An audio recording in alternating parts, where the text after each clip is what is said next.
The clock.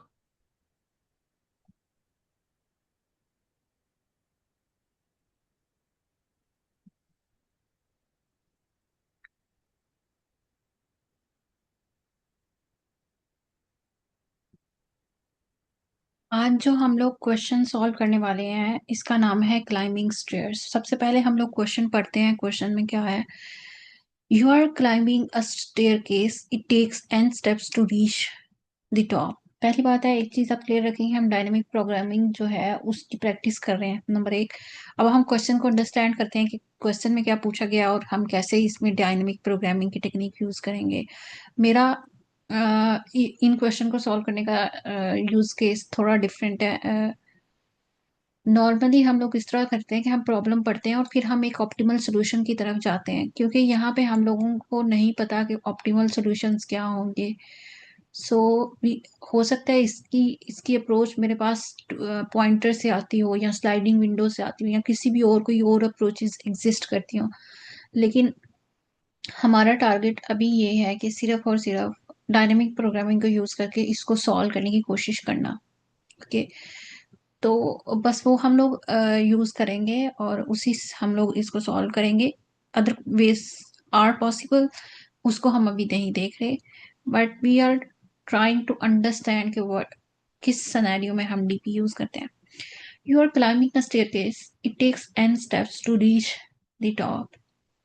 हम लोगों को क्या करना है, हमने एक स्टेयर केस जो है, सीढ़ियां कुछ चढ़ रहे हैं और n स्टेप्स लगते हैं टॉप तक पहुंचने के लिए।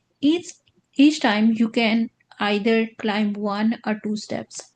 In how many distinct ways you climb to the top? कितने डिस्टिंक्ट वे से हम लोग क्लाइंब पे टॉप तक क्लाइंब कर सकते हैं, ठीक है।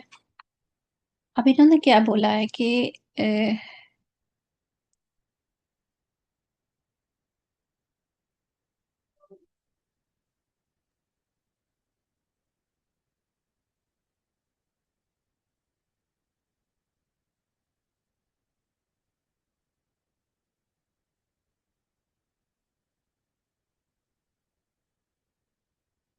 इन लोगों ने जो बोला है वो ये है कि हमारे पास जो है वो स्टेयर केस है, मतलब ये इस तरह सीढ़ियां हैं।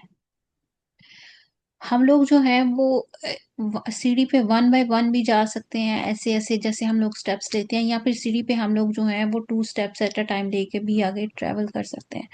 तो उसने यानी ये वन स्टेप ले सकते हैं या टू स्टेप्स ले सकते हैं। अब हमें जो है वो टॉप तक जाना है, हमारे पास सीढ़ियां इस तरह है।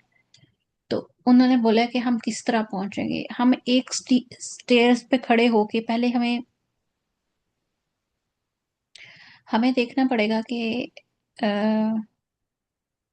हमें देखना पड़ेगा कि स्टेयर्स पे पहुंचने के लिए पॉसिबल वेज कौन से हो सकते हैं, क्योंकि हमारे हमें क्वेश्चन क्या दिया हुआ है, हाउ मेनी डिस्टिंक्ट वेज जो है वो हम ले सकते हैं टॉप तक जाने के लिए।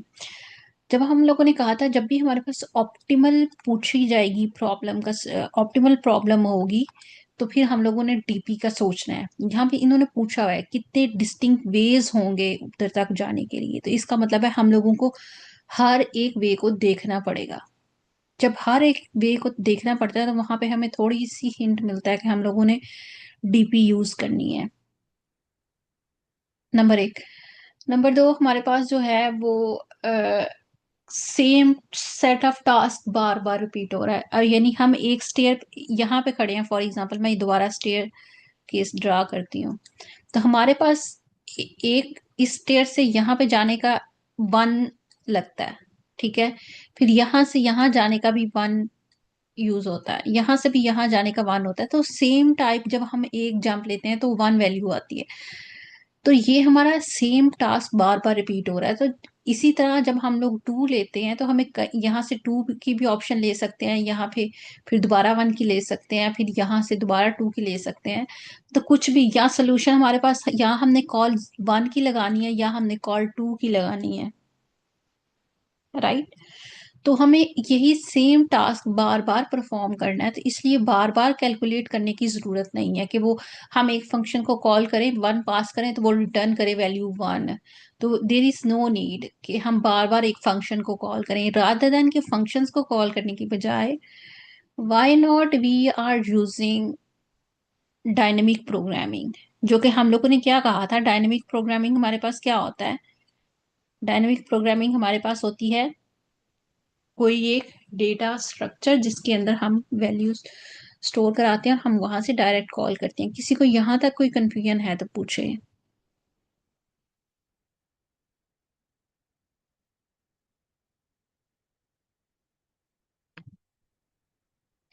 हाँ जी, अब क्वेश्चन क्लियर है? जी मैम, मुझे क्लियर है। नहीं, इसमें सॉरी, इसमें मतलब हमने स्टेयर्स तो चढ़नी है और उसके या तो हम एक स्टेप ले सकते हैं या दो स्टेप के साथ। बिल्कुल ऐसे ही तो है। इसमें डिस्टिंक्ट वेज से मतलब क्या मतलब हम। हम लोगों को टॉप तक जाना हम्म। है। स्टेयर्स बहुत सारी बनी है जो आपकी घर की स्टेयर्स हैं। तो ठीक आप है। वहां पे आपने छत पे जाना है, टॉप तक जाना है। अब आप, एक तरीका ये है कि आप एक एक स्टेयर करके चढ़ें, राइट? ठीक है। तरीका ये है कि आप पहली स्टेयर एक चढ़ें और उसके बाद दो दो करके चढ़ें। तीसरा एक तीसरा तरीका ये है कि आप पहली स्टेयर्स दो चढ़ें, फिर एक चढ़ें और फिर दो दो करके चढ़ें। ठीक है? ओके। ओके, इस तरह देयर से कुड हमने बी वेज काउंट करना मल्टीपल है। वेज। ठीक है? हम्म। एक पॉइंट पे खड़े होके आप दो मूव कर सकते हो, या आप एक मूव करोगे या आप दूसरी मूव करोगे। मतलब एक स्टेप चढ़ोगे या आप दो स्टेप चढ़ोगे। सही है, सही है। तो समझ आ गई मैम, थैंक यू। अब हमारे पास यहाँ पर कैलकुलेट करने के लिए हम यूं करते हैं कि हमारे पास, अगर हम ग्राउंड पे खड़े हैं तो ग्राउंड से ग्राउंड तक मूव होने के लिए हमारे पास जीरो आता है, राइट? कि हम कहीं भी मूव नहीं हो रहे, तो हम लोगों ने कोई स्टेप नहीं लिया, तो इसको हम कहेंगे zero. Okay, is it clear? या फिर, यानी जीरो से, ग्राउंड से नीचे हम नहीं जा सकते, तो ग्राउंड से ग्राउंड तक रहने का एक स्टेप हो जाता है हमारे पास। और जो बाकी से यूं बोलें आपके, ओके, अच्छा, अब हम लोग इसको पहले ना, क्योंकि डीपी हम डायरेक्ट नहीं इम्प्लीमेंट कर सकते, तो हम लोगों को पहले देखना पड़ेगा कि हम इसे रिकरियन से किस तरह सॉल्व करेंगे, राइट? तो ये मैंने इसको टेबुलेशन से सॉल्व किया हुआ है। और यहाँ पर हम लोगों ने इसको, मैं इसको,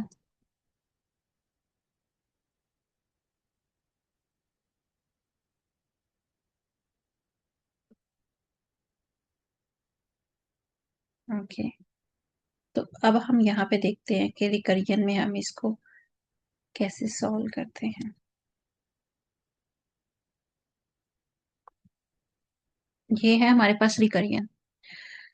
हम कहते हैं कि अच्छा, इसको हम कोई आप में से कोई मुझे ड्रॉ करके बता सकता है कि हम लोग इसको किस तरह ड्रॉ करते हैं? किसी को पता है कि हम लोग इसको किस तरह ड्रॉ करते हैं? इसकी पॉसिबल आउटकम्स किस तरह होते हैं? एनीबॉडी इस नोज?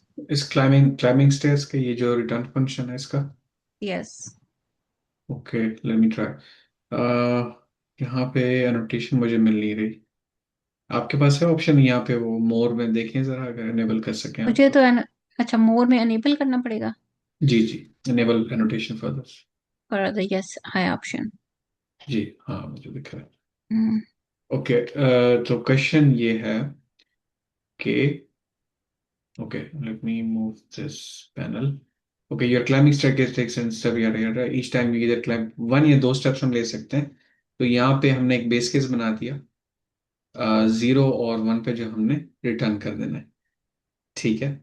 और आपके पास अगर टोटल n = 5 स्टेप्स हैं, तो ये वाली जो स्टेटमेंट है, ये n-1 करेगी, मीनिंग n-1 हो जाएगा 4।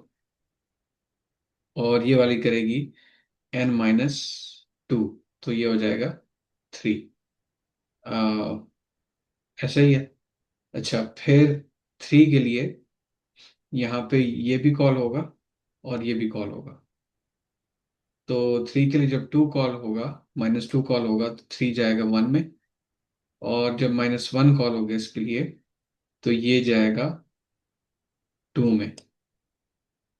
अच्छा, इसी तरीके से अब दोबारा से 3 के लिए अगर हम यहाँ पे, अभी यहाँ पे हम इसको मजीद कैलकुलेट करना है। अब 3 के लिए हम 1 में गए, ठीक है, इसकी वजह से अब दोबारा से -2 होगा, तो ये ऑलरेडी हम 1 पे पहुंच चुके हैं। 1 से जो भी कम होगा, if n is equal to 0 और if n is less than 0, तो अगर हम -2 करके नेगेटिव में जा रहे हैं तो हमने 0 रिटर्न कर देना है, ठीक है, क्योंकि उसके बाद हमारे पास कोई स्टेप्स नहीं है। तो हम यहाँ पे आके हम रुक जाते हैं, ठीक है। अगर हमारे पास, अच्छा, एक और कॉल लगी, लेकिन आई थिंक फिर ये हमारे पास रिटर्न होगा। यहाँ पे हमारे पास गुंजाइश है मजीद, यहाँ पे हमारे पास मजीद गुंजाइश है किसकी? -1 और -2 की अगेन। तो अब 2 - 2 हम करेंगे तो जाएंगे 0 पे। तो जब हमारे पास 0 आ रहा है तो हम रिटर्न क्या करते हैं? 1 रिटर्न करते हैं, ठीक है। तो यहाँ से 1 रिटर्न होगा एनीवेज। फिर 2 - 1 ये कॉल होगा, 2 - 1 से हमारे पास 1 में बात आ जाएगी, ठीक है। तो अब यहाँ पे हम 1 पे पहुंचे, यहाँ पे 1 और 0 पे पहुंचे हम, राइट। यस, 1 के बाद तो कुछ हो नहीं सकता था। तो हमारे पास यहाँ से ये अप्रोच होगी।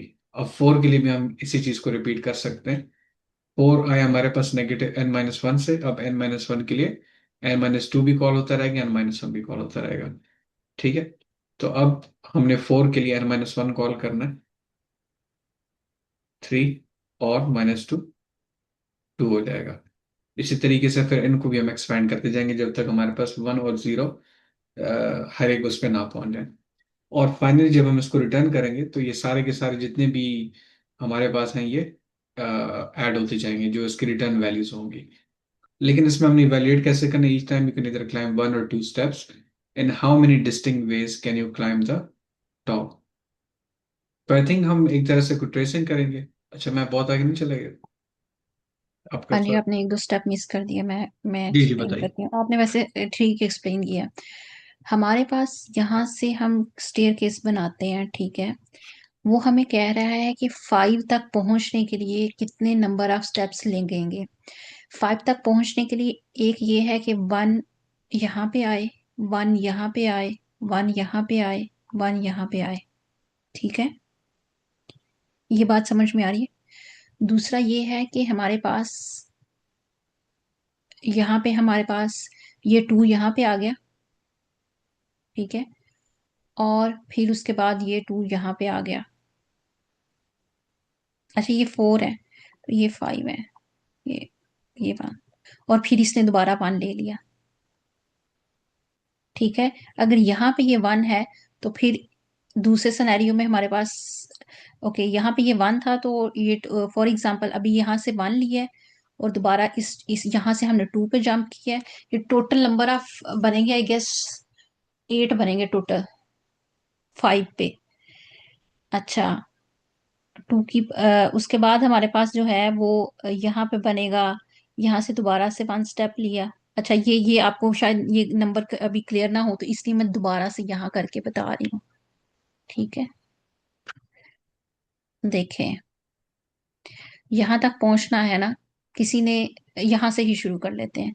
ये हम समझते हैं ये ग्राउंड है, ग्राउंड से ग्राउंड तक रहने का एक तरीका है। फिर ग्राउंड से किसी ने 1 जंप लिया, फिर ग्राउंड से किसी ने एक फिर जंप लिया, ग्राउंड से फिर किसी ने एक जंप लिया, 1 2 3 4 और यहाँ पे पहुंच गया तो उसका 5 हो गया। दूसरा तरीका देखते हैं क्या होता है। किसी ने, कोई यहाँ पे था, उसने जंप लिया 1 का, फिर 1 का और फिर उसने 2 का लिया। कोई यहाँ पे था, उसने जंप 2 का लिया, फिर 1 का लिया। अच्छा, ये सेपरेट नहीं अभी हो पा रहे क्योंकि आप प्लीज इसे कॉमा से सेपरेट कीजिएगा। और फिर इसने 1 का लिया, ठीक है।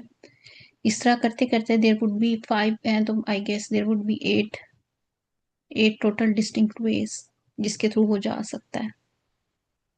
अब हमें नहीं पता कि किस तरह होगा तो हम इसको किस तरह करेंगे। हमें कोई नंबर वो देगा, फॉर एग्जांपल वो बताता है ना कि आपको how many distinct ways to climb up to the top, तो ये टॉप की वैल्यू ये हमें दे रहा है, ठीक है। कुछ भी टॉप की वैल्यू है, फॉर एग्जाम्पल उसने टॉप की वैल्यू दी है 5 तक पहुंचने के लिए, हमें नहीं पता कि हमें ये अब क्या आंसर आएगा। हम कहते हैं कि हम एक स्टेप मूव कर सकते हैं, मतलब 4 तक मूव कर सकते हैं, या फिर ये फंक्शन है, सेम फंक्शन को मैं कॉल कर रही हूँ क्योंकि 5 को अपना आंसर नहीं पता ना, तो 5 अब -1 के लिए कॉल लगाएगा, या फिर 5 साथ ही कॉल लगाएगा -2 के लिए। ये नंबर भी अपने से एक -1 के लिए कॉल लगाएगा, या लगाएगा -2 के लिए। ये ये -1 के लिए कॉल लगाएगा, या ये लगाएगा -2 के लिए। ये -1 के लिए कॉल लगाएगा, ये लगाएगा -2 के लिए। इसी तरह इनकी भी वो सारी बनेगी, ठीक है। यानी इसका भी 1 और ये 0 बनेगा, इसका 2 1 1 0 और ये 0। अच्छा, अब जब इन सब ने ये अपनी कॉल्स लगाई, तो हम फिर ये जिसके पास ये वैल्यू होगी बेस केस में वो रिटर्न होगी, लेकिन अभी हमें कैसे पता कि बेस केस क्या होगा। हमें पता है कि अगर कोई ग्राउंड फ्लोर पे आ जाए तो वो ग्राउंड से नीचे तो जा नहीं सकता, इसका मतलब है जब भी वैल्यू जीरो माइनस में चली जाएगी, माइनस में वैल्यूज चली जाएगी, तो हम उसको कहेंगे कि जीरो वेज है उधर से जाने का।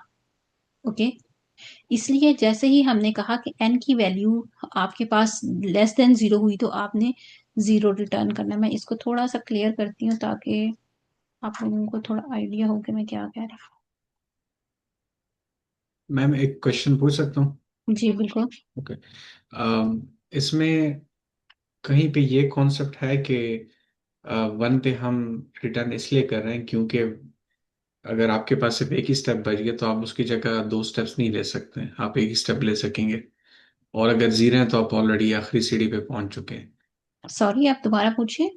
अच्छा, इसमें कहीं पे कॉन्सेप्ट है कि अगर मेरे पास फाइनली वन बच जाता है तो दैट मीन्स कि अब मेरे पास एक स्टेप बच गया है, जिस केस में मैं टू स्टेप्स ले ही नहीं सकता, इसलिए मैं वन रिटर्न करता हूँ। और अगर बिल्कुल मेरे पास जीरो है तो मैं, इसका मतलब ये मैं आखिरी सीढ़ी पर पहुंच चुका हूँ, मजीद कैलकुलेट करने के लिए मेरे पास कुछ नहीं बचा। ऐसे ही है, आप इसको ऐसे कंसिडर कर सकते हैं। ओके। तो हमारे पास जो है, इसलिए हम लोगों ने इसको बेस केस कंसिडर किया कि जैसे ही माइनस में चला जाएगी, वैल्यू माइनस में चली जाएगी, हम कहेंगे कोई वे नहीं है अब मौजूद। लेकिन अगर जीरो पे है तो वन वे एग्जिस्ट करता है, और यही हमारा बेस केस होगा। क्योंकि हम टॉप डाउन अप्रोच यूज करते हैं, तो हम लोग क्या करेंगे, अपनी n-1 के लिए कॉल लगाएंगे और साथ ही +n-2 के लिए कॉल लगाएंगे। अच्छा, अब ये हमारे पास कैलकुलेट हो जाएगा और ये रिटर्न हो जाएगा। दिस इज दिस सिंपल, ये जो ये लिखा हुआ कोड, ये सिंपल कोड है किसका, रिकरियन का। अच्छा सर, आप इसको रेज करते हैं अपनी एनोटेशन को। जी जी। अम, अब हम लोगों ने अगर इसको स्टोर करवाना हो, अगर इसको हम लोगों ने स्टोर करवाना हो तो हम लोग क्या करेंगे, डीपी में कन्वर्ट करना हो तो हम क्या करेंगे। हम सिर्फ ये जो फंक्शन है, ये जो फंक्शन है, इसकी वैल्यू स्टोर करवाएंगे किसी एक अरे में, इसकी वैल्यू स्टोर करवाएंगे किसी एक अरे में, और एंड पे ये क्योंकि प्लस हो रहे हैं तो उसके जो है वो उन दोनों इंडेक्स को प्लस कर लेंगे किसी एक पर्टिकुलर इंडेक्स के लिए जिससे ये कॉल लगी है, n-1 और n-2 की।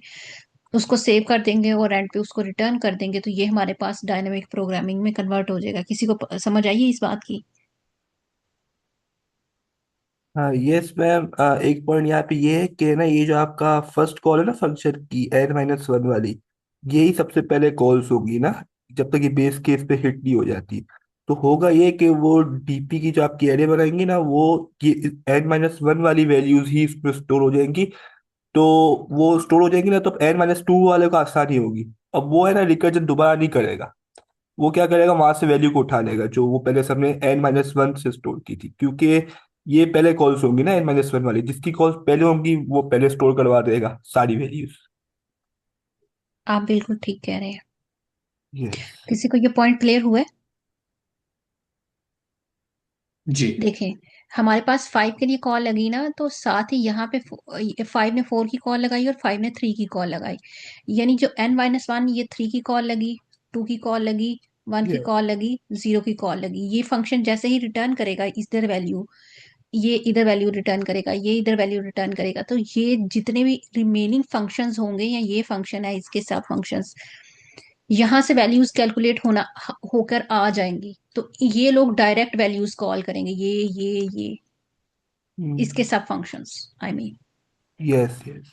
ओके। थ्री मैम, ये थ्री को भी पहले कॉल नहीं करेगा, आपने फाइव के साथ थ्री को पहले कर दिया ना, तो ये पहले फोर नहीं थ्री। करेगा, ये पहले यहाँ से रिटर्न होनी शुरू हाँ। होंगी वैल्यूज, यस यस यस, फिर थ्री की से टर्न रिटर्न आएगी, होनी थ्री शुरू के होगी। आखिरी यहाँ होता ये है। वाली ये तो लास्ट पे कॉल आएगी, क्योंकि पहले हाँ। इसने n+1 के लिए कॉल करनी है, n-1। हम्म, ये फंक्शन मैंने वैसे लिखने का ये मेथड ऐसे है, लेकिन ये याद रखें कि ये पहली फंक्शन यहाँ से कॉल जाएगी ऊपर फंक्शन को, इस फंक्शन को दोबारा से, ये फंक्शन यहाँ पे आके दोबारा से चेनिंग करके ये कॉल करता जाएगा। ये फंक्शन तो बिल्कुल लास्ट पे एग्जीक्यूट होने हैं, जब ये सारे n-1 की वैल्यूज आ जाएंगी।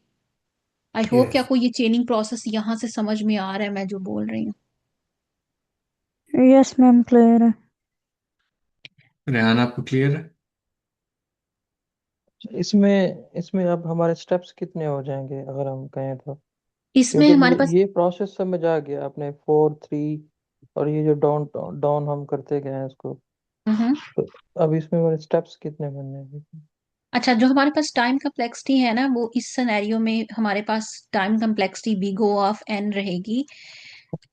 और दूसरी बात है, जो यहाँ पे और स्पेस कम्प्लेक्सिटी है वो भी बिग O ऑफ n रहेगी। जो जो एफिशिएंट है वो ये वाली टेक्निक जो अभी हमने डिस्कस की है, वो सिर्फ इस तरह एफिशिएंट है कि हमारे पास यहाँ पे जो फंक्शन कॉल्स थी वो मिनिमम हो गई हैं।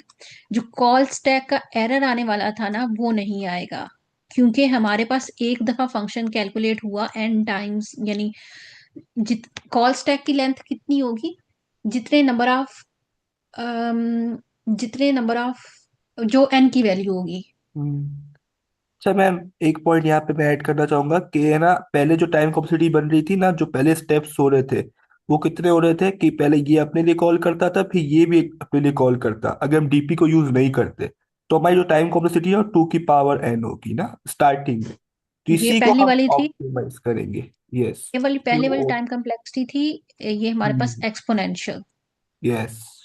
अच्छा, और ये जो दूसरी वाली टाइम कम्प्लेक्सिटी है, ये हमारे पास क्या है, बिगोआ फैन। तो टाइम कम्प्लेक्सिटी यहाँ पे इंक्रीज हुई है। स्पेस हम लोगों ने ऑक्यूपाई जरूर की है अपने इसको स्टोर करने के लिए, लेकिन ये जो कॉल स्टैक वाली स्पेस कम्प्लेक्सिटी टाइम कम्प्लेक्सिटी थी, और टाइम इसको हम क्या बोलेंगे, स्पेस कम्प्लेक्सिटी यस बोलेंगे। मैम, कॉल फंक्शन स्टैक वाली कॉल स्पेस स्पेस कम्प्लेक्सिटी हो गया। ये भी रिड्यूस हुई है। ये भी रिड्यूस हुई है। ओके। लेकिन इस टेक्निक को हम कहते हैं मेमोराइजेशन। अब हम तीसरी टेक्निक डिस्कस करने वाले हैं, जिसको हम इसी को थोड़ा सा मॉडिफाई करेंगे तो वो हमारे पास हो जाएगा। लेकिन ये क्योंकि रिकरियन है, हम फंक्शन कॉल्स लगा रहे हैं, वहां पे हम लूप का यूज करेंगे, तो वो हमारे पास हो जाएगा। और मैं अभी इसके आखिर पे आपको एक, आई डोंट नो कि आप लोगों ने कुछ ऑब्जर्व किया है या नहीं, लेकिन हम लोग इसको दोबारा से देखेंगे। मैं आपको बताती हूँ कि क्या है। अच्छा, ये मेरे पास है, मैं इसका पहले अच्छा सा कलर चूज करूं, ब्लू वुड बी गुड। अच्छा यहाँ पे देखें, अब हम लोगों ने कहा था कि वो थी टॉप डाउन अप्रोच, 5 से हम 4 पे आते थे, 3 पे आते थे, 2 पे आते थे। अब हम शुरू से शुरू करेंगे, मतलब जो वैल्यूज हमें पता है वहां से हम शुरू करेंगे। हम क्या करेंगे कि हमें जीरो से ग्राउंड से ग्राउंड तक रहने का फॉर्मूला हमारे पास क्या है, 1। और ग्राउंड से 1 तक जाने का फॉर्मूला भी है हमारे पास, 1। अच्छा ठीक है, क्योंकि हमने 2 क्यों नहीं लिखा, 2 की वैल्यू हमें क्यों नहीं पता थी, क्योंकि हमें पता था 2 स्टेप। लेकिन 2 तक जाने के लिए हमारे पास मल्टीपल वे हो सकते थे, 2 तक जाने के लिए 2 वेज हो सकते थे, कोई एक एक करके चढ़े, या कोई डायरेक्ट 2 का जंप ले ले। तो ये 2 वेज थे, एक ये था और एक ये था। ओके, ठीक है। तो इसलिए हमने 2 को स्टोर नहीं की, फिर हम लोगों ने क्या कहा, जो हमें वैल्यूज पता होती हैं, एक एक वैल्यू हमें क्या पता है, ग्राउंड से ग्राउंड तक रहने का, ग्राउंड से ग्राउंड तक रहने का एक ही तरीका है, और ग्राउंड से अगर हम ऊपर जाते हैं वन स्टेप तो उसका भी एक ही तरीका है। इसलिए हमने डीपी ऑफ जीरो में जो है वो वन स्टोर कर दिया, और इसके फर्स्ट इंडेक्स पे वन स्टोर कर दिया। अब हम लोगों ने जो क्योंकि हम इसमें उस जितना पता होता है उससे आगे लूप लगाते हैं, तो हमें पहली दो एंट्रीज पता थी, हमने 2 से n+1 तक के लिए लूप लगाया, जो कि n तक ही जाएगा। और हम लोगों ने क्योंकि क्या होता है, पिछली दोनों का प्लस होता है इसमें, यानी हमारे पास n-1 और n-2 इन दोनों का प्लस हम कर रहे हैं ना, तो हम लोगों ने इन दोनों का प्लस किया, तो इस पर्टिकुलर इंडेक्स, जिस इंडेक्स के लिए कॉल किया वहां पे स्टोर कर दिया, और एंड पे हम लोगों ने डीपी ऑफ एन कर दिया। तो ये अरे बिल्ड होते होते जितनी भी हमारी एरे की लेंथ होगी वहां तक फाइनल आंसर आ जाएगा, तो हम रिटर्न कर देंगे। इस सिनेरियो में ये जो है इसे हम टेबुलेशन बोलते हैं, और टेबुलेशन के केस में हमारे पास क्या है, big O of N time complexity है, big O of N space complexity है, और call stack. Okay, I think there is a confusion. तो यहाँ पे हाँ, कॉल स्टैक मेंटेन नहीं हो रहा, तो जो यस। पिछली मैंने बताई थी, मैंने आई थिंक मैंने गलत बता दिया, आई एम सो सॉरी नहीं फॉर दैट। जो नहीं पीछे मैम, वाली थी आपने, वहां कॉल स्टैक मेंटेन हो रहा था, यस लेकिन वहाँ, कॉल स्टैक का एरर नहीं आना था, वहां पे कॉल स्टैक फिर भी मेंटेन हो रहा था, लेकिन एरर हम्म, नहीं आना था, क्योंकि हमारे पास हम एक ही दफा कर रहे हैं, अनलेस के कोई बहुत बड़ा एन का नंबर ना आ जाए। ठीक है।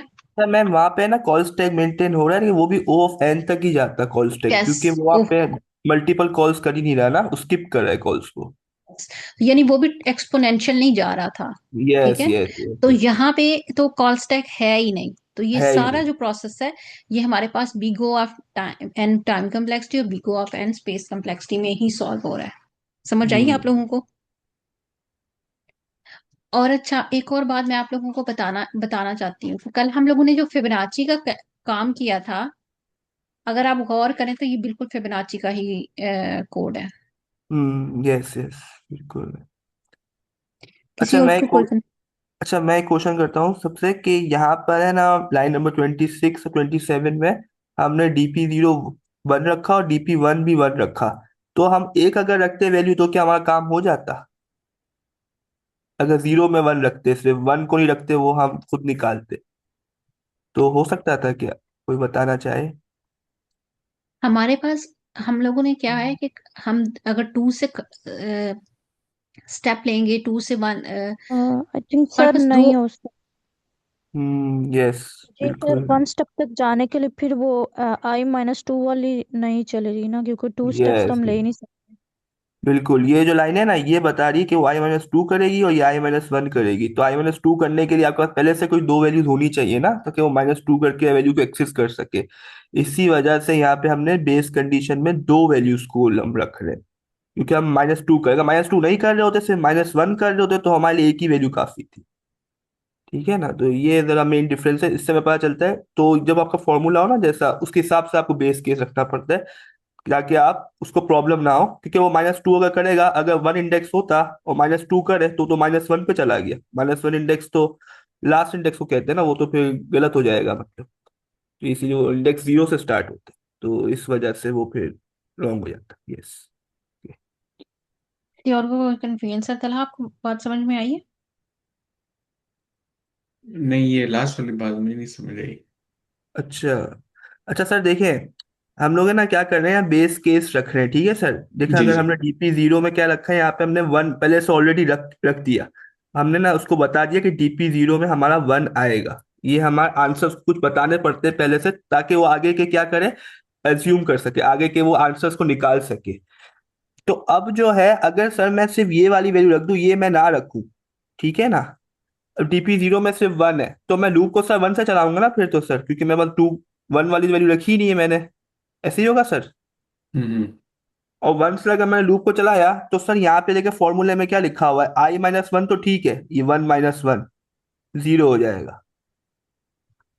ठीक है सर। लेकिन ये ठीक है। I-2 अगर आप देखें तो ये 1 - 2 हो जाएगा ना सर, इंडेक्स अगर मैं 1 से स्टार्ट करता हूँ तो ये तो -1 पे चला जाएगा। इंडेक्स 0 से स्टार्ट होता है ना सर, तो ये -1 पे चला गया। हम्म। तो इस वजह से फिर हम वैल्यूज को कितना रख रहे हैं, दो वैल्यूज को रख रहे हैं, ताकि इस ये एक्सेस कर सके बेस केस की वैल्यूज को। अब यहाँ पे मैंने 1 रखा और यहाँ पे भी अगर 1 रखेंगे तो अब क्या होगा, मेरा लूप क्या 2 से स्टार्ट हो रहा है, तो अब यहाँ पे मैं स्टार्ट ही मेरा 2 से हो रहा है, तो यहाँ 2 माइनस 2 क्या होगा सर, 0 होगा। -1 पे जाएगा ही नहीं। और यहाँ पे जो है, यहाँ पे तो 2 माइनस 1 1 हो जाएगा। 2 माइनस 1 क्या हो जाएगा, 1 हो जाएगा। क्लियर हुआ सर?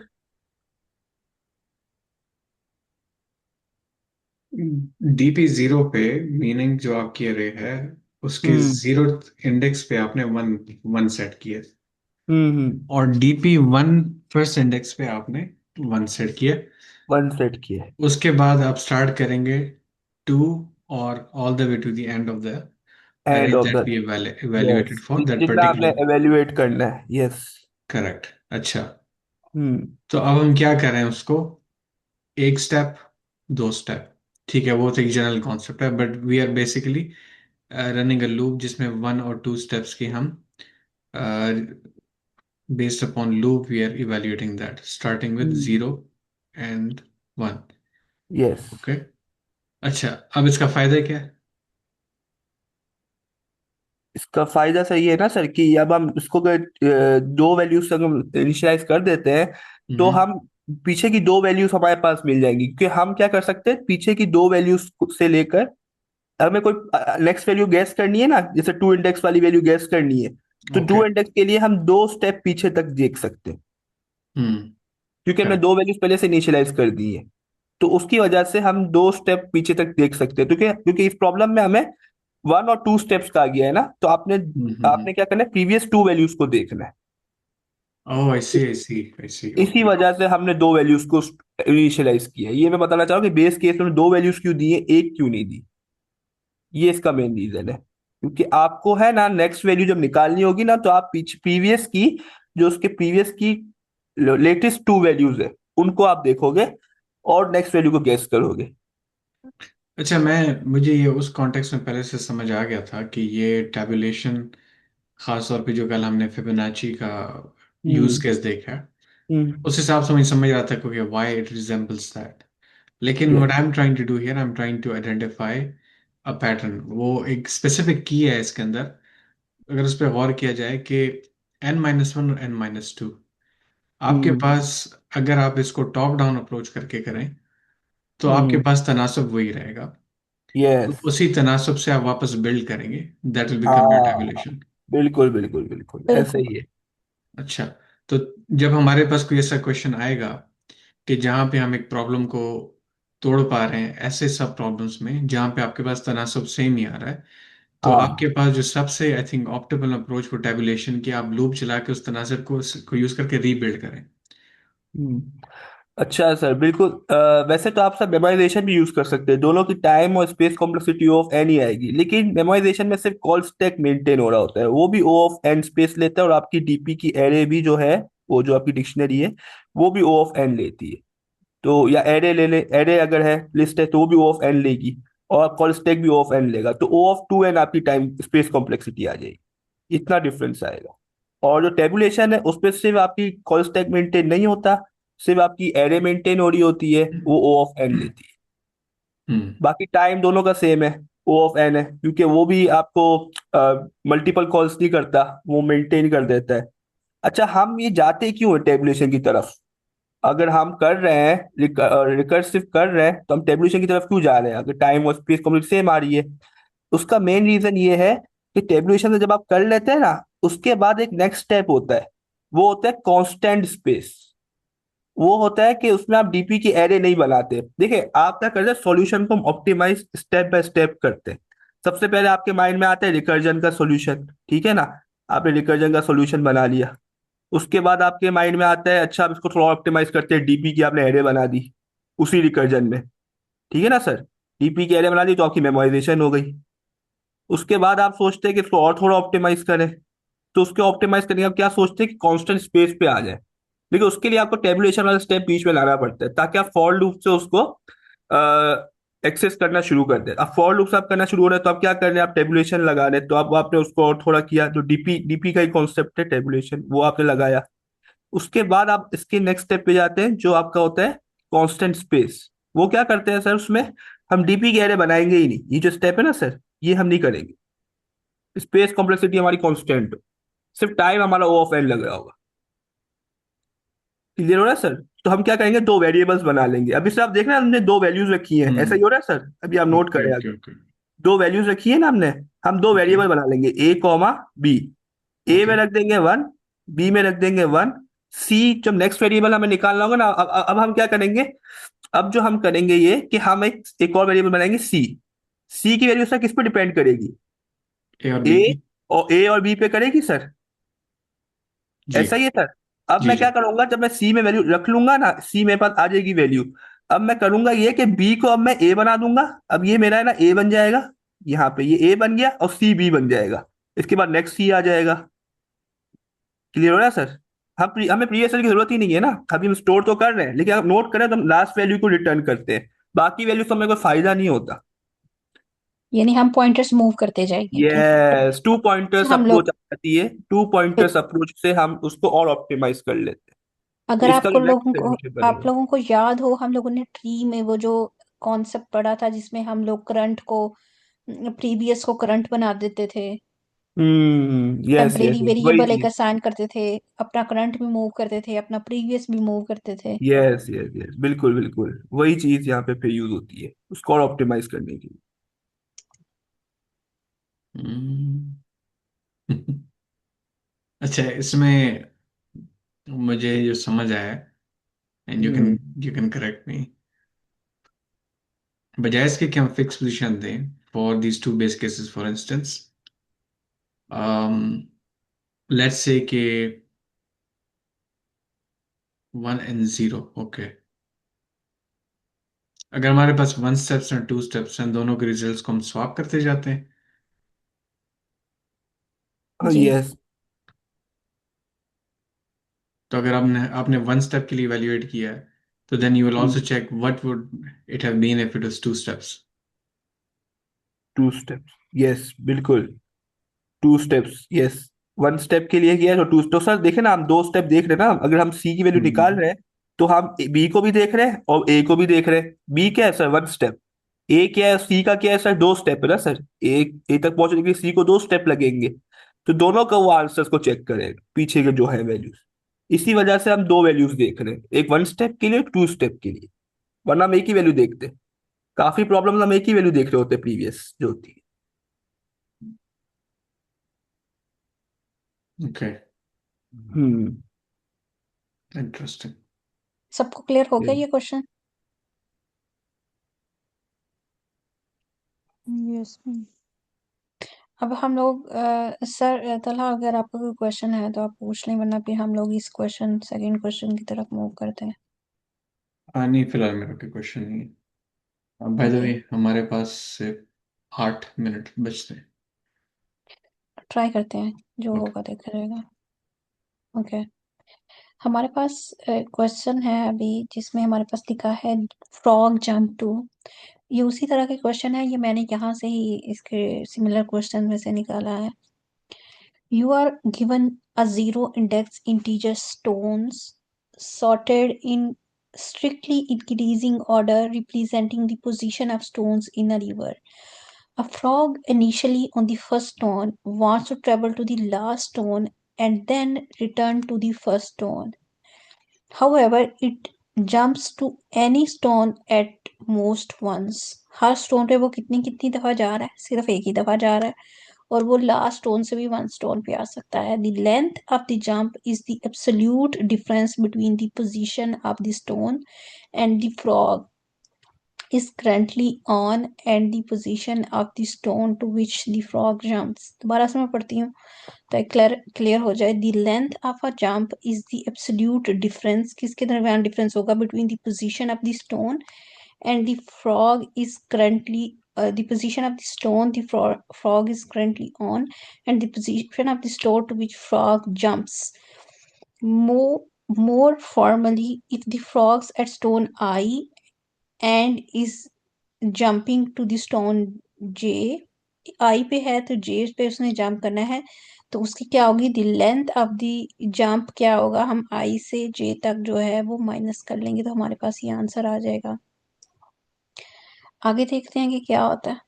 कहता है the cost of the path is maximum length of a jump among all jumps in the path. The return the minimum cost of the path for the frog. अब देखें जहाँ पे ये मैक्सिमम मिनिमम इस तरह की चीजें बोली हो, वहां पे आप लोग टीपी का हिंट ले सकते हैं। ये सिर्फ मैं हिंट की बात कर रही हूँ, आगे होता है या नहीं ये अभी हम देखेंगे। इसको थोड़ा सा इससे अंडरस्टैंड करने की कोशिश करते हैं एग्जाम्पल से। हमारे पास स्टोन्स उसने दिए हैं 0, 2, 5, 6 और 7। ये हमारे पास 0, 2, 5, 6 और 7। ओके, उसने बोला the above figure represent one of the optimal paths between paths the frog can jump. The cost of the एक सेकेंड। ओके, अब नजर आ रहा है। The cost of this path is 5, which is maximum length of a jump. Since it is not possible to achieve a cost of less than 5, we return it. हमारे पास 5 से कम का jump नहीं लग सकता, इसलिए हम लोग जो है वो इसको इस तरह रिटर्न करेंगे। ओके, किसी को प्रॉब्लम समझ में आई है तो बताइए।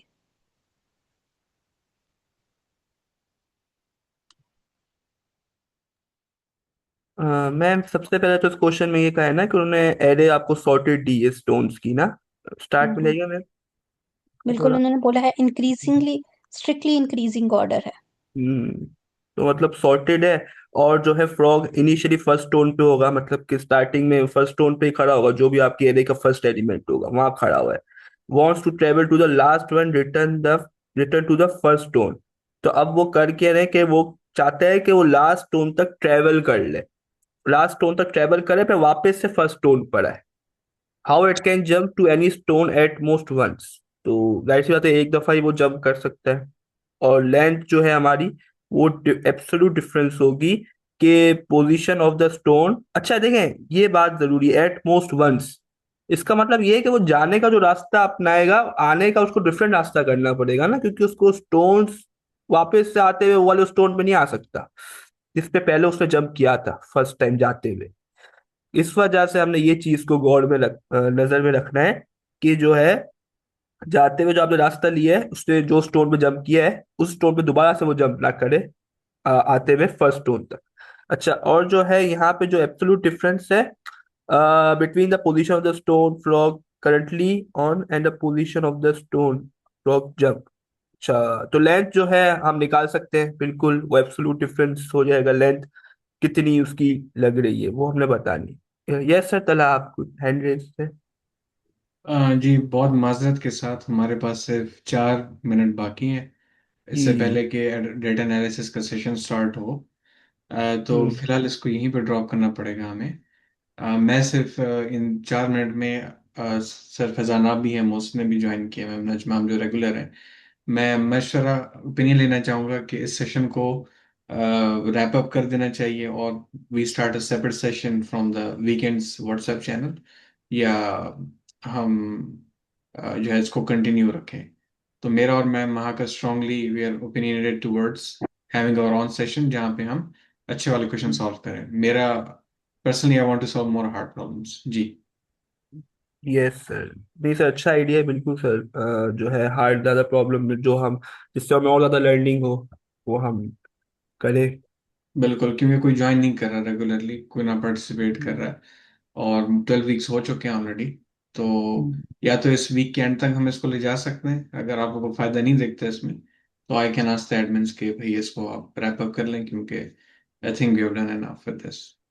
और बाकी मैम नजमा बताएं और मैम महा आप लोग बताएं। मैं मोस्ट तो ये वाले बाकी जो 3 दिन है मैं इसमें डीपी कंप्लीट करवा दूंगी, और इसके बाद आप लोग जैसे कहते हैं, क्योंकि मुझे ये है कि मैं डीपी का क्वेश्चन कम से कम जितने हमारे 75 की लिस्ट में है वो करवा दूं। यस ठीक है, बिल्कुल। बिल्कुल मेरा भी यही ख्याल था कि एटलीस्ट डीपी को हम नॉकआउट कर लें। और फिर आगे मेरी भी जो है तो हफ्ता 12 दिन छुट्टियां, तो we can do the same style as we did before last month, rigorous. उससे भी ज्यादा कर सकते हैं अगर हिम्मत रही तो। और बाकी लोग क्या क्या मशवरा देंगे? जो उसके लिए है, मैं उसके लिए वो फुली कमिटेड अभी नहीं हूँ, क्योंकि मेरे एक दो और काम है टू डू में। तो मैं आऊंगी जरूर, लेकिन मैं उसके लिए कमिटमेंट नहीं दे रही। ठीक है, दैट्स फाइन। हाँ जी सर, ठीक है। वैसे सर छुट्टियां कब हैं आपकी? 21 से स्टार्ट हो रही हैं यहाँ पे। आज 15 तारीख की रात है, तो इस वीक के एंड पे मेरा वो लॉन्ग वीक जो शुरू हो जाना है। और मैं ये चाह रहा हूँ कि उस समय मैं 3 या 4 सेशंस करूँ। और मैं आप जब भी आप पार्टिसिपेट करना चाहें तो you more than welcome to participate in any of दो सेशंस।